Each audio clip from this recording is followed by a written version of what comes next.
తులారాశి వాళ్ళకి 2026 సంవత్సరంలో జూన్ 1వ తారీఖు దాకా చాలా అద్భుతమైన ఫలితాలు కనబడుతున్నాయి గురుబలం ఉండడం వల్ల. అయితే రవి, బుధ, కుజ, చంద్ర తర్వాత శుక్రగ్రహ సంచారాలు పంచగ్రహ కూటమి యొక్క ఎఫెక్ట్ వల్ల 4వ స్థానమైన మకరంలోకి వెళ్ళడం వల్ల మకర సంక్రాంతి తరువాత పనుల్లో ఆటంకాలు పెరగచ్చు. కాబట్టి ఖచ్చితంగా ఎఫర్ట్స్ అనేటువంటివి ఎక్కువగా పెట్టాలి. ముఖ్యమైన పనులు ఏదైనా ఉంటే జనవరి 15వ తారీఖు లోపలనే చేసుకోవాలి. అయితే తులారాశి వాళ్ళు ఏ విధంగా ఉంటారంటే జనరల్లీ చాలా అట్రాక్టివ్ పీపుల్ అండి. అంటే అలంకార ప్రియులు అనమాట. అందంగా కనబడాలి అందరికీ అనేటువంటి కోరిక ఎక్కువ ఉంటుంది. కాస్మెటిక్స్ మీద, బ్యూటీ ప్రొడక్ట్స్ మీద వాళ్ళకి ఎక్కువగా ఇంట్రెస్ట్ ఎక్కువగా ఉంటుంది. ఆర్ లేకపోతే సెల్ఫ్ లవ్ అనేటువంటిది ఎక్కువగా ఉంటుందని చెప్పొచ్చు.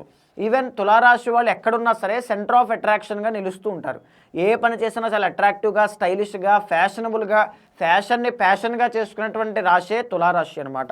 అయితే ఇలాంటి తులారాశి వాళ్ళకి జెమ్ సొల్యూషన్ 2026లో మాత్రమే కాదండి, మొత్తం లైఫ్ లాంగ్ వీళ్ళకి ఏ జెమ్ స్టోన్ పెట్టుకోవాలి, తులారాశి వాళ్ళకి మయూరి ఇంద్రనీలము అనేటువంటిది ధరించాలండి.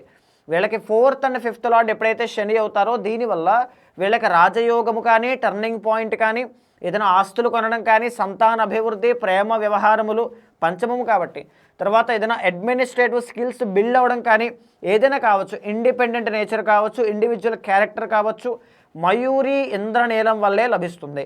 సో అలాంటి స్వచ్ఛమైన మయూరి ఇంద్రనీలం కావాలి అనుకుంటే ఉమాసారా టీంని సంప్రదించండి. మా వాళ్ళు మీకు కంప్లీట్ గైడెన్స్ ఇస్తారు.